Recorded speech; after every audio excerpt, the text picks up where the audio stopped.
Some viewers may find the following video disturbing. Viewer discretion is advised. Hey everyone, welcome back to Board Games Unlocked, and today I'm doing a no-run-through review for one of the newest heroes, Gambit. This one came out in kind of a pairing that they've been doing lately with Rogue, and apparently, according to some of the cards, they're a couple, so that's something I was kind of like, oh, I wonder why they're doing both of these together. That makes sense. But they've been doing X-Men heroes lately, so right now within the X-Men we now have Gambit, Rogue, Storm, Cyclops, Wolverine, and Phoenix. And then within the Mutant Genesis one, we have Colossus and Kitty Pryde. So quite a few X-Men. And yeah, this is at the time of this recording, the latest set that they've announced. And they haven't announced anyone else, so it's caused quite a concern, I feel, in the Marvel Champions community, because it's like, hey, are you done? Let's hope not. But with that being said, we got Gambit over here as Remy LeBeau, and overall, I think Gambit is fine. I don't find him like super, funny enough, I don't find him like super flashy, but he's useful. To me, so far, the X-Men feel like, makes thematic sense, feel like they are meant to be played together. I haven't really found a whole lot. There's like a few X-Men that I just feel like they do a lot better when they're synergized together as the group, because it's the X-Men and they're a team. But each time I've played them solo, it's kind of like they felt like they were missing something. But Gambit is he's right in the middle. He does a lot more thwarting, so he's very heavy into that. And he kind of does conditional effects on the minions and villains, but he can do damage here and there. So let's go ahead and take a look at his card. Remy LeBeau, 3 recovery, hand size of 6, hit points 9. Not a lot of hit points. He can take one big hit, and then he's kind of like, all right, time to recover. And then his main ability is Thief Extraordinaire. As an action, which is a thwart action, which is actually very rare. I don't see a lot of main actions being thwarts. You can exhaust Remy LeBeau and look at the top 2 cards of the encounter deck, discard one of those cards, and you remove threat from a scheme equal to the number of boost icons on that card. And that is very huge, because there are not a lot of cards that allow you to mitigate the encounter deck. So just as a straight up action, you being able to go and just look at 2 of them and be like, well, this one's worse as an effect, even though it has no boost icon, so I'm not removing thwart, but it goes in the discard pile. Or I can remove this other one that's not as bad, but it has a lot of thwarts or boost icons, so I can remove a lot of thwarts. So that's really good as a main ability. And then he has the Thieves Guild as a alter ego response that is related to that. So after you resolve your Thief Extraordinaire ability, you can exhaust the Thieves Guild and remove 1 threat from a scheme. If this removes the last threat from that scheme, draw a card. That's just a good, most heroes have an alter ego support card, and that's not bad, just having some kind of card draw. And he does a lot of stuff just with, I'm going to show you like a few of the cards, but he has a lot of cards in here that's like, if you remove the last scheme, do this. If you remove the last scheme, do this. And that's pretty unique. I don't see that a whole lot, which can be very helpful if you're going to just be focusing on that. If you have a damage dealer with you, then you're like, I'm solid. I'm just going to make sure these side schemes they're just all dealt with. So that's one of his cards. Then if we go to his Gambit side, 1 thwart, 2 attack, 3 defense. His hand size goes down to 5. Then he has Charge Decard. As an action, you place 1 charge counter on here. Limit once per round. So he deals a lot with charge counters, and you're going to see why. But he has Throw Decard. Interrupt. When you play an attack event, remove up to 3 charge counters from here. That event deals +1 damage for each counter removed. So it doesn't max up to +3 damage. However, there is nothing that is limiting how many charge counters you can have. So, with that being said, let's take a look at some of his cards. He's also pretty defensive, which, 3 defense is pretty good. So I do like that. And let's take a look at some of the cards that he has that allow him to deal damage or are affected by the charge counters. So we have charge card. As a hero action, you can deal 4 damage to an enemy, and then for this attack, if Gambit's throw to card ability removed at least 1 counter, then the attack gains ranged. 2 counters, this attack also gains piercing, and then 3 counters, this attack also gains overkill. So if you save up a bunch of charge counters and you play charge card, then you can give that this attack for 4 damage, overkill, piercing, and ranged. So basically you can easily kill a minion, do extra damage over that, ignore toughness, and also ignore retaliate, which is pretty huge. And it's only a 2-cost card, so, and he does have the energy, the genius, and the strength cards in here, so just a few of those would allow you to just play that, and then if you saved up a bunch of charge counters, then it's a pretty good attack.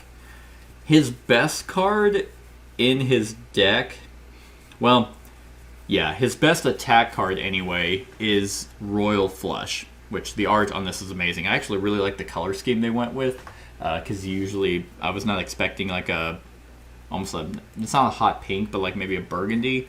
No, it's too pink for that. We'll just go with straight pink. But this one confused me at first because I'm like, what the hell is that? But it's a hero action as an attack, and it's an event.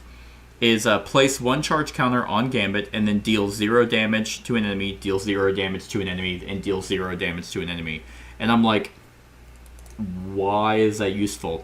And the reason why is because his throw to card ability gives the event deals +1 damage for each one. So the way I've been playing it is, depending on how many counters you remove, you deal that much damage in 3 separate occasions. So if you remove 3 charge counters from him, then you would basically, this would read, deal 3 damage to an enemy, deal 3 damage to an enemy, deal 3 damage to an enemy. And if that's the case, then it's a really good card because there's not a lot of stuff that allows you to just split damage up. So helps with some minion control, but then also you can just focus fire on one and do up to 9 damage in one attack, which is pretty good. And the fact it gives you a charge counter is really nice. Like, you don't have to just save up out of nowhere and then, or just slowly build up with his main ability to do that. You could spend 1 turn, or you can use his molecular acceleration card, which this is actually a 2-cost with a strength and a lightning bolt. I don't even remember these icons anymore. Hero interrupt, when you spend this card, place 1 charge counter on Gambit. So if you have these 3 cards in your hand, you can do his main ability, gain a charge counter, use molecular acceleration to play Royal Flush to gain a charge counter, and then Royal Flush gives you a charge counter, so there's your 3 already in a 2-card swing. Well, a 3-card because you need something else to pay the extra 1. But still, it's I mean, that's pretty good. Like a 9 damage for 2 cards is pretty solid. And he has a few of these in here as well. So he has a few Royal Flushes, so it is theoretically possible for you to save up 6 charge counters and then do 18 damage by paying a few molecular accelerations or genius or those 2 resource cards that allow you to pay for bigger ones. In terms of, I mean, his team-up card, this is where I found out that they were a couple, is Beauty and the Thief, is you need Rogue, so still a team-up. I'm not 100% if that's just, because this is if Rogue is in play, or if these characters are in play, so it's like, okay, if you have Rogue as an ally, that's in play, but if you're also playing with Rogue, I think that also counts. But this is a really good one, because it's deal 4 damage to an enemy, then remove 4 threat from a scheme. That's just a solid, like 4 damage is not nothing, and 4 threat removal is not nothing. And then if we look at cards that are based around his defense, we have, well, one is just a fun one, is Gambit's Staff. Is just, as an interrupt, whenever an enemy attacks, you just exhaust it to deal damage.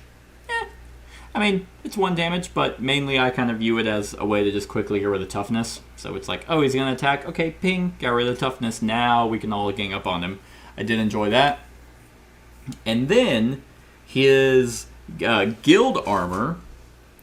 That one's really cool because it's after Gambit defends against an attack and takes no damage, you can exhaust that to ready him, which is really, really good because most of the time when you defend, you're kind of out. Like, you can't go and recover, you can't do any basic thwarting and stuff, so the fact that you have a way to defend and his defense is 3 to be able to potentially not take any damage to still be ready for the fight is huge.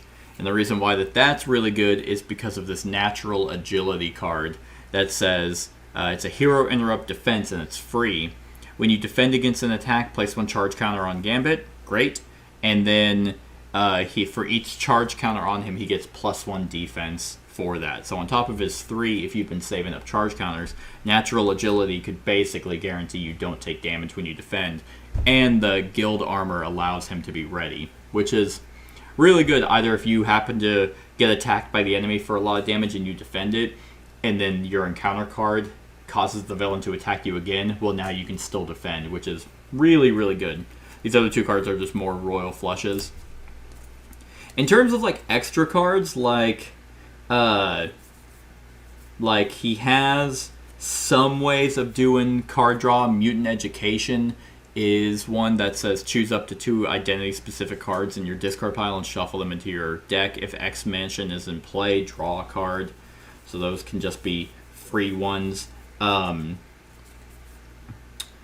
Rogue is an ally that can be in here that it reduces the cost to pay her for each charge counter, so potentially free if you've been saving up. Then more natural agilities. He has some justice cards that are like when you thwart, remove an operative token from here to remove an additional thwart. Passion for Justice is if you remove threat from a scheme, you can remove an additional one if you played that card. Where was it? Oh, here's one of his other cards. Creole Charmer. This one is an alter ego action. So remove 3 threat from a scheme. If this removes the last threat, then you confuse the enemy. And because it's alter ego, that means that you basically prevent him from scheming against you, which is really good. But yeah, I mean, that's pretty much like a lot of his cards. So like, he does have ways to do damage, and it's not super slow. Like, he can do quick acceleration. But again, most of these cards in here are about removing threat and removing additional threat. So that's kind of what his precon is meant to be about. Let's see. If I were to try and give him the best possible attack. So let's say... Okay, so let's say... Where is she? Let's just say Rogue is in play already. So Rogue is in play. Thieves Guild is in play, and then you used his Thief Extraordinaire, and then you move to Hero. So you can have... so he'll have 7 cards in his hand. Hand of 6, and then +1 from the Thieves Guild. So 7 cards. We do Beauty and the Thief. We gotta do a Genius to play it, so that's 2. Let's see. Gotta do both Royal Flushes, which I believe there are only 2 in here. So both Royal Flushes, that's 4. And gonna need... Yeah, I'm pretty sure we're gonna need... I can have 3 more. Anyway, sure. We'll say he also has his staff out just for shits. Okay, if we did... Probably... Yeah, just some throwaway cards. I'm trying to figure out... Yeah, so there's Strength. And then Energy. So Beauty, then this one, and this one. and just another card. Molecular accelerator. Well, that's not going to do a whole lot. We'll just say operational skills. Sure.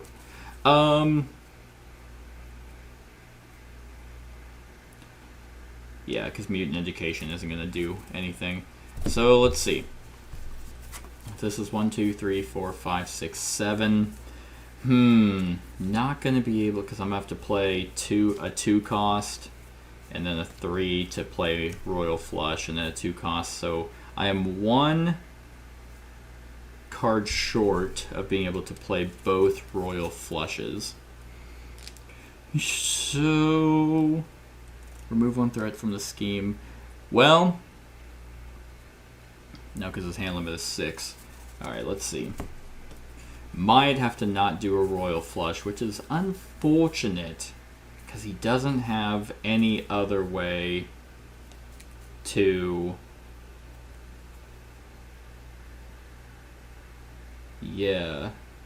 Oh, well, let's say there's also Bishop, Lucas Bishop, which is another Justice ally. Because I don't think he has any other way of drawing cards, so I might have to...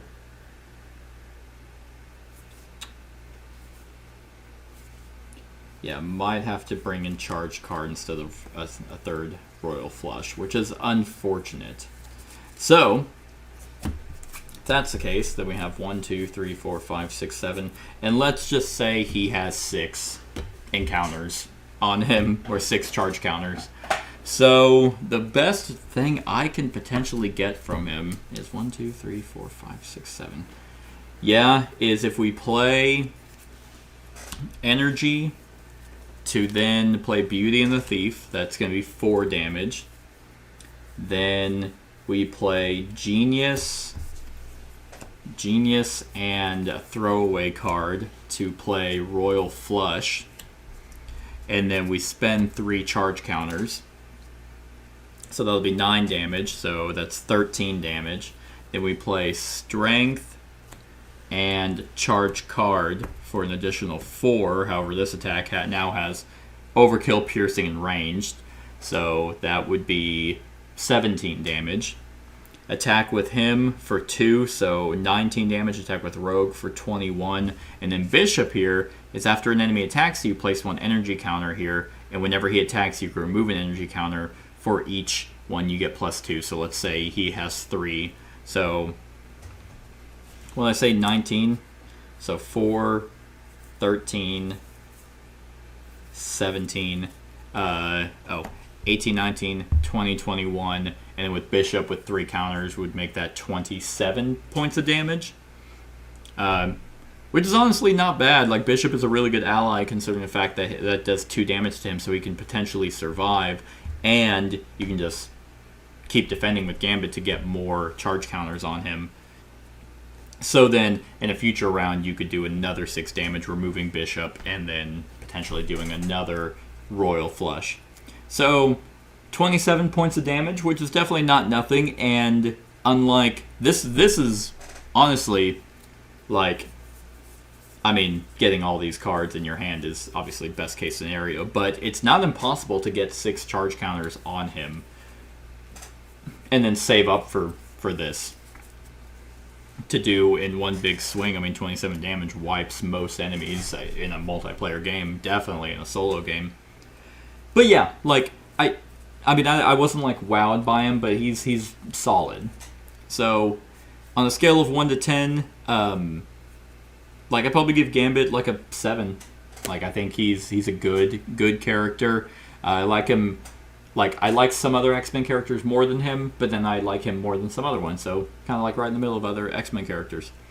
And yeah, that's my thoughts on Gambit as a hero. So let me know what you think of Gambit in the comments below. Other than that, like, comment, share, and subscribe, and have a wonderful whatever time of day it is for you. Hey everyone, thank you for watching, and I really hope that you enjoyed the video. If you would like to see more of my content, go ahead and click that subscribe button and the bell to be notified whenever I upload any new content. If you feel like supporting the channel, you can go ahead and click that Patreon link to be taken to my Patreon, and any help is truly appreciated. Other than that, stick around for any other run-throughs or reviews or cool top 10s or whatever I feel like putting on. Other than that, like, comment, share, and subscribe, and have a wonderful whatever time of day it is for you.